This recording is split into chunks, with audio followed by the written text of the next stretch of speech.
Hello बच्चों, आप कैसे हो? उम्मीद है कि आप अच्छे होंगे। तो बच्चों, हम आज आपके लिए इस वीडियो में पृष्ठीय क्षेत्रफल और आयतन अर्थात सरफेस एरिया एंड वॉल्यूम के पार्ट 4 को लेके आए हैं। आज का पहला सवाल है बच्चों, 7 सेंटीमीटर त्रिज्या वाले अर्धगोला का कुल पृष्ठीय क्षेत्रफल क्या होगा? 98 पाई सेंटीमीटर क्यूब। दूसरा ऑप्शन है 147 पाई सेंटीमीटर स्क्वायर। सी में है 225 पाई सेंटीमीटर क्यूब और डी में है 235 पाई सेंटीमीटर स्क्वायर। तो बच्चों,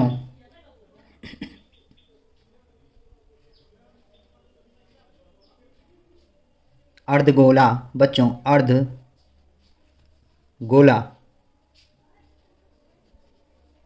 का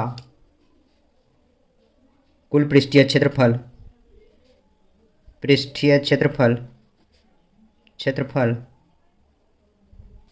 बच्चों 2 pi r square plus pi r square होता है। बच्चों, ये आप जान जाए, यह एक गोला है, यह एक गोला होता है और इसको इस तरह से काट देते हैं तो ये दूसरा माने अर्धगोला हो जाएगा बच्चों। अर्धगोला जो आप जब भी बनाएंगे तो अर्धगोला इस तरह से बनेगा बच्चों। अर्धगोला आपको इस टाइप से बनेगा बच्चों। तो जब यह अर्धगोला बना, अर्धगोला के ऊपर में यह वृत्ताकार क्षेत्र होता है बच्चों।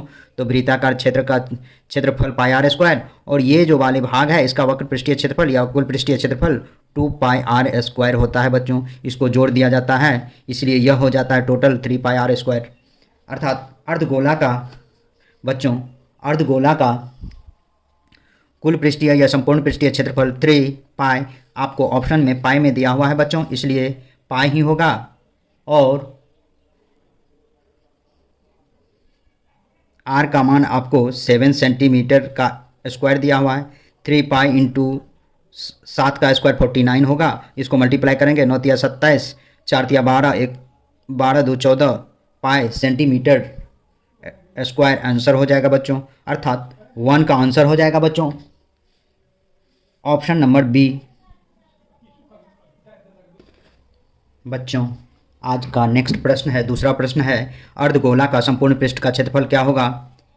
ए में पाई आर स्क्वायर, बी में 2 पाई आर स्क्वायर, सी में 3 पाई आर स्क्वायर और डी में 4 पाई आर स्क्वायर। बच्चों, 2 नंबर का जो प्रॉब्लम है सेम उसी का फॉर्मूला ये दिया हुआ है बच्चों। यहाँ कुल पृष्ठीय क्षेत्रफल बोल रहा है लेकिन और आपको मांग रहा है संपूर्ण पृष्ठीय क्षेत्रफल। तो अर्धगोला का बच्चों, गोला का संपूर्ण पृष्ठ क्षेत्रफल या कुल पृष्ठ क्षेत्रफल बराबर 2 pi r square plus pi r square, अर्थात ये 3 पाई आर स्क्वायर ही होता है बच्चों। अर्थात 2 का आंसर हो जाएगा बच्चों ऑप्शन नंबर सी। नेक्स्ट प्रश्न है बच्चों, प्रश्न नंबर 3, यदि किसी अर्धगोले के संपूर्ण पृष्ठ का क्षेत्रफल 462 सेंटीमीटर स्क्वायर है तो उसका व्यास क्या होगा? ए में 7 सेंटीमीटर, बी में 14 सेंटीमीटर, सी में 21 सेंटीमीटर और डी में 35 सेंटीमीटर बच्चों। तो अर्धगोला का संपूर्ण पृष्ठ क्षेत्रफल बराबर 3 पाई आर स्क्वायर होता है बच्चों। और आपको संपूर्ण पृष्ठ क्षेत्रफल का मान 462 दिया हुआ है। 3 इंटू 22/7 इंटू आर स्क्वायर, अर्थात पहले आप आर निकाल लें। आर स्क्वायर इजकल टू 462 गुना 7, ये बराबर की सेट जो नीचे में 7 है वो ऊपर में चला जाएगा, मल्टीप्लिकेशन में हो जाएगा बच्चों। और नीचे ऊपर में जितना भी मल्टीप्लिकेशन का अंक है ये 3 और 22 वो नीचे आ जाएगा, 22 इंटू 3। अब ये 3 से इसको काटिए, 3 का 3, 3 पचे 15, 3 चौके 12, 22 से इसको करेंगे तो बच्चों 7 बार में कटेगा। आर स्क्वायर इजकल टू हो जाएगा रूट आर स्क्वायर हो जाएगा 7 इंटू 7 बच्चों। R is equal to root under 7 into 7 होगा, अर्थात 7 सेंटीमीटर। बच्चों, आपको मांग क्या रहा है? उसका व्यास, त्रिज्या आपको 7 सेंटीमीटर आया तो व्यास निकालना है। तो व्यास बराबर होता है 2 गुना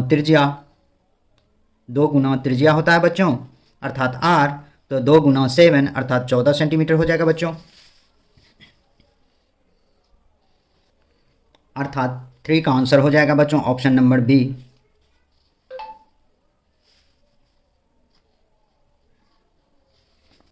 नेक्स्ट प्रश्न नंबर 4 दिया हुआ बच्चों, एक अर्धगोला का आयतन 19,404 सेंटीमीटर क्यूब है तो अर्धगोला का कुल पृष्ठ क्षेत्रफल क्या होगा? ए में 16,632 सेंटीमीटर स्क्वायर, बी में 8316 सेंटीमीटर स्क्वायर, डी में सी में 4158 सेंटीमीटर स्क्वायर और डी में 3696 सेंटीमीटर स्क्वायर। बच्चों आप जानते हैं गोला का गोले का आयतन बराबर 2/3 पाई आर क्यूब होता है बच्चों।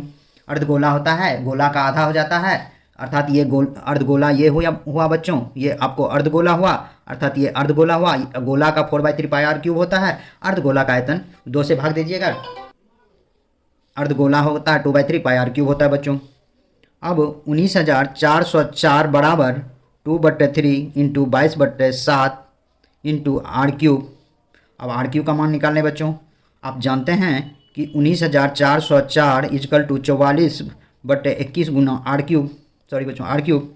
आर क्यूब बराबर आप लिख सकते हैं बच्चों 19,404 गुना 21/44। 44 से जब बच्चों इसको डिवाइड करेंगे तो 4 4 1 आप भाग दे दीजिएगा तो 441 बार में यह कट जाएगा, आप भाग दे के देख लीजिएगा बच्चों। तो आर क्यूब इजकल टू 4 4 1 गुना 21, r is equal to cube root 4 4 1 गुना 21।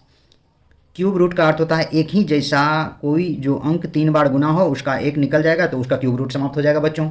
अर्थात आप क्यूब रूट निकालने के लिए इसको तोड़ेंगे तो 21 गुना 21 होगा बच्चों, इंटू इसका 21 हो जाएगा। 3 ठो 21 गुणनफल में है और यहाँ क्यूब दिया हुआ है, इसका क्यूब रूट समाप्त हो गया और इसका 21 सेंटीमीटर त्रिज्या हो गया बच्चों।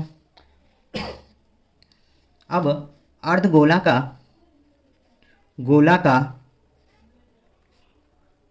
कुल पृष्ठ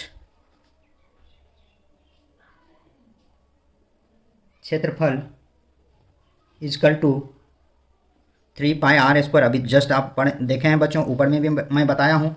तो 3 इंटू 22/7 इंटू 21 गुना 21, 7 तिया 21, 22 तिया 66 इंटू 63। इसको जब मल्टीप्लाई करेंगे बच्चों तो आपको 4158 सेंटीमीटर स्क्वायर हो जाएगा बच्चों, अर्थात आपका ऑप्शन नंबर सी आंसर होगा बच्चों। 5वां प्रश्न है बच्चों, नेक्स्ट प्रश्न, यदि किसी गोले का पृष्ठीय क्षेत्रफल 4 पाई वर्ग सेंटीमीटर हो तो उसका व्यास क्या होगा? ए में 1 सेंटीमीटर, बी में 2 सेंटीमीटर, सी में 3 सेंटीमीटर, डी में 4 सेंटीमीटर। बच्चों इस सेम टाइप का लगभग सवाल है। अब गोले का पृष्ठीय क्षेत्रफल बराबर होता है 4 पाई आर स्क्वायर बच्चों। तो 4 पाई आर स्क्वायर होता है। अब इस क्षेत्रफल के बराबर में 4 पाई दिया हुआ है बच्चों, 4 pi r square, therefore r square is equal to 4 pi, और ये मल्टीप्लाई में जो 4 पाई है इसको बराबर की साइड ले जाएंगे तो नीचे में हो जाएगा 4 पाई। 4 पाई से 4 पाई कटेगा तो 1 बचेगा बच्चों। R square is equal to 1, therefore r is equal to √1 is equal to 1। त्रिज्या हो गया 1। आपको व्यास मांग रहा है बच्चों, तो व्यास बराबर 2 इंटू आर होता है, 2 गुना 1 अर्थात 2 सेंटीमीटर, अर्थात 5 का आंसर हो जाएगा बच्चों, ऑप्शन नंबर बी।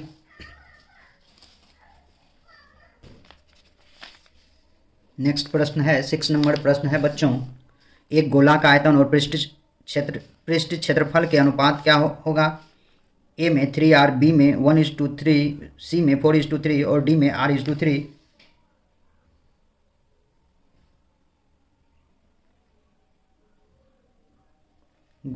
गोला के आयतन और पृष्ठ क्षेत्रफल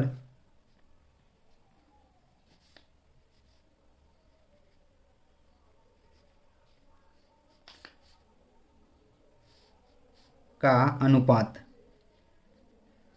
अर्थात आयतन 4/3 पाई आर क्यूब होता है बच्चों और ये होता है 4 पाई आर स्क्वायर।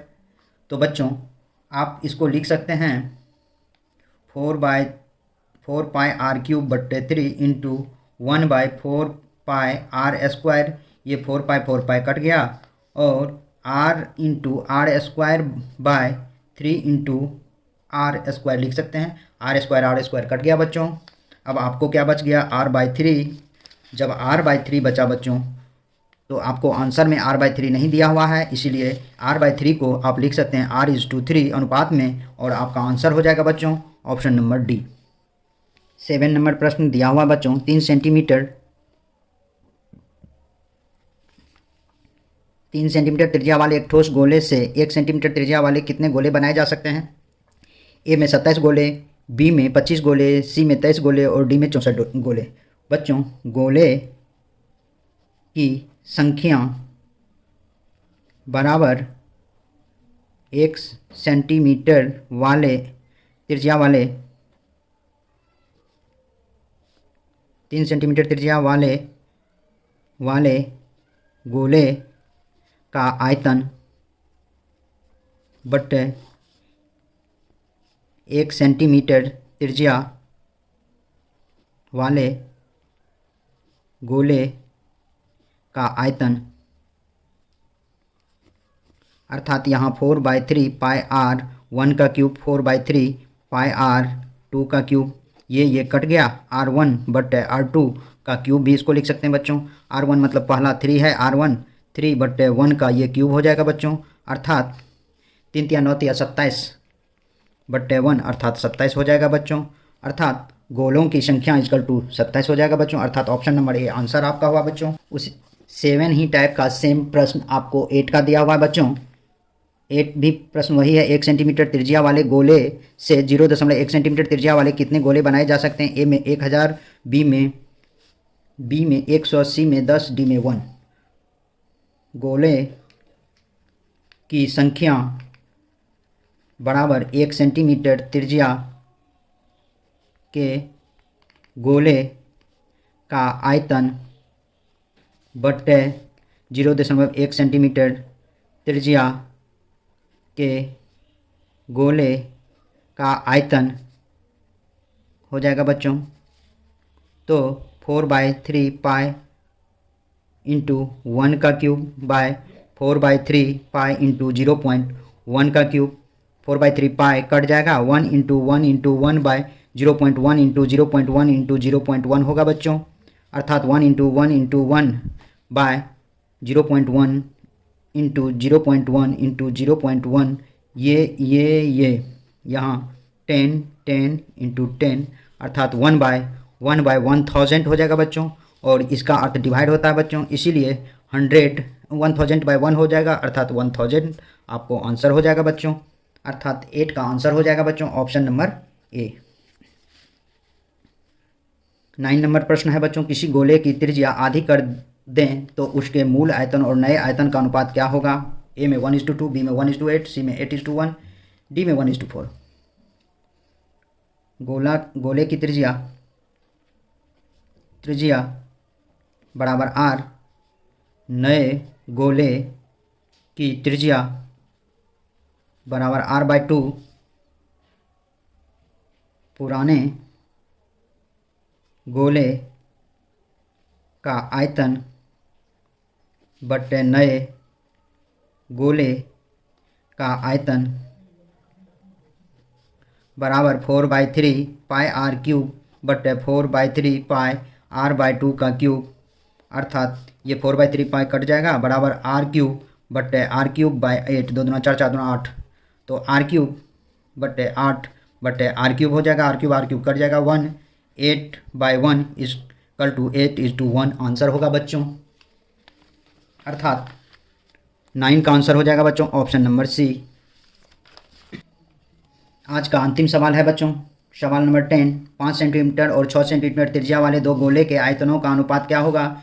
ए में 6:5, बी में 5:6, सी में 216:125 और डी में 125:216।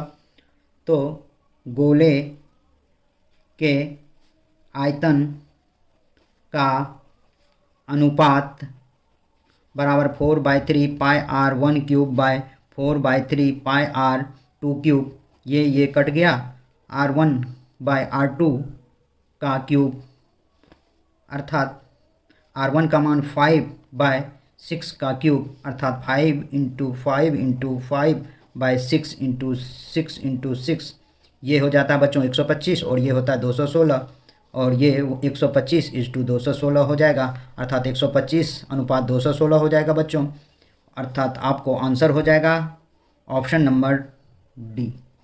तो बच्चों ये सवाल आप इतना फॉर्मूला नहीं भी लिख के आप मात्र ये R1 और R2 जो दिया हुआ है R1 बटे R2 का क्यूब करके बना देंगे तो भी इसका आंसर होगा, क्योंकि आप जान रहे हैं कि दोनों 4/3 सेम है, दोनों कट जाएगा, तो इसलिए R1/R2 का क्यूब कर देंगे, अर्थात 5 का क्यूब बटे 6 का क्यूब करके अनुपात में लिख देंगे, तो वही आपका आंसर हो जाएगा, अर्थात आपका आंसर ऑप्शन नंबर डी होगा बच्चों। तो शॉर्ट में इस तरह से आप बना सकते हैं जैसे मैं अभी बताया हूँ। तो बच्चों आज के वीडियो में बस इतना ही। मेरे यूट्यूब चैनल पर बने रहने के लिए आपको बहुत बहुत धन्यवाद, तथा ऐसे वीडियो को देखने के लिए हमारे चैनल को ज़रूर से ज़रूर सब्सक्राइब करें।